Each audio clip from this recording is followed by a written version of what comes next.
Good morning, everyone. There is Dr. Omar Farooq. So we are going to discuss chapter number 3, periodic table and periodicity of elements. That is under the umbrella of quick revision for the second quarter test. और आपके second quarter test जो हैं that are going to start from 1st of November. नवंबर की पहली तारीख से वो शुरू हो जाएंगे. ठीक है जी, इंशाल्लाह ताला आप उनको सॉल्व करेंगे. सॉल्व करने के बाद you'll have to submit it to the school.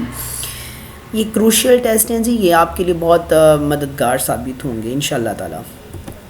सो हम क्विकली रिव्यू करते हैं जी इस चैप्टर को, periodic table and periodicity of elements को. पीरियोडिक टेबल जो है that was amended in 1913 and that was done by Moseley. और इनको मोज़ले ने किया था. उन्होंने कहा था properties of element are entirely function of the atomic number. अच्छा, जब हम मेंडलीव की बात करते हैं तो मेंडलीव हमें बता रहे थे कि जो पीरियोडिसिटी है वो एटॉमिक मैसेस पे है. लेकिन जब हमने उसको मूव आउट किया मोज़ले साहब की तरफ तो मोज़ले साहब ने कहा कि that is entirely based on atomic number. और जो अरेंजमेंट ऑफ एलिमेंट्स की गई after the discovery of periodic table तो वो एटॉमिक नंबर पर थी रादर देन एटॉमिक मैसेस. अच्छा, अब हमने देखा कि इसके अंदर हमारे पास 7 पीरियड्स हैं. We have 7 periods. ये बातें याद रखने की हैं जी. पहला पीरियड जो है वो शॉर्ट पीरियड होता है and that just contain 2 number of elements. जबकि और इसके एटॉमिक नंबर हमने कहा कि जो मॉडर्न पीरियोडिक टेबल है that is entirely based on atomic numbers. वो एटॉमिक नंबर पर बेस करता है.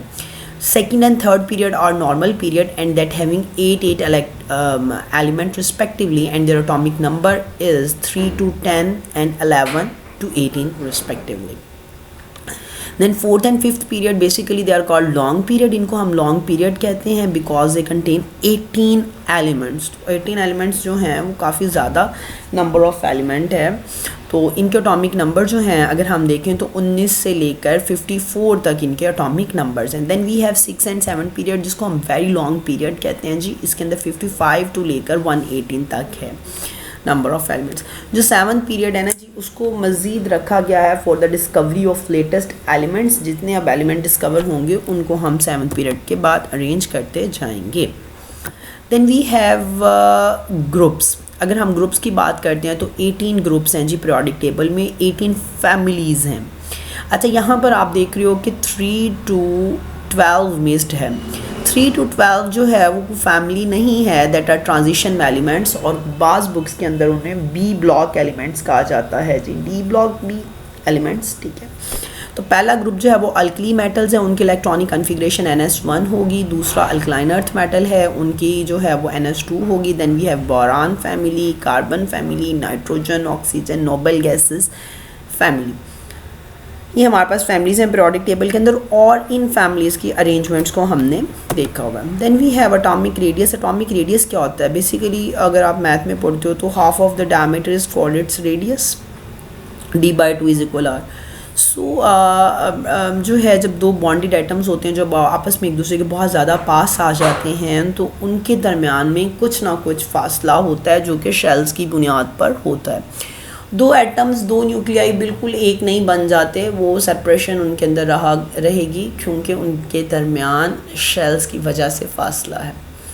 सो उस डिस्टेंस को अगर हम हाफ़ कर दोगे तो वो क्या बन जाएगा? वो बन जाएगा आपका एटॉमिक रेडियस और that is 77 for carbon. Then we have shielding effect. क्या होता है? बुनियादी तौर पर शील्डिंग इफ़ेक्ट जो है यहाँ से वैलेंस इलेक्ट्रॉन जो हैं जो कि प्रेजेंट्स होते हैं उनके ऊपर जो न्यूक्लियर चार्ज है जिसको हम जी इफ़ेक्टिव कहते हैं वो उनके ऊपर अप्लाईकेबल नहीं होता और उसकी वजह से जो है उनके ऊपर जो न्यूक्लियस की अट्रैक्शन है वो कम हो जाती है. उसको जी इफ़ेक्टिव कहते हैं. और शील्डिंग इफ़ेक्ट बुनियादी तौर पर जो सेंटर्स के अंदर इलेक्ट्रॉन प्रेजेंट होते हैं वो लास्ट इलेक्ट्रॉन्स के ऊपर असर अंदाज होते हैं. उस इफ़ेक्ट को शील्डिंग इफ़ेक्ट कहते हैं. Then we have ionization energy. Ionization energy the amount of energy required to form an ion. अच्छा, अब आयन क्या होता है? जिसके ऊपर पॉजिटिव या नेगेटिव चार्ज हो. मसलन हमारे पास क्लोरीन है, इसके ऊपर नेगेटिव चार्ज है तो हम इसको क्या बोलेंगे? एनाइन बोलेंगे.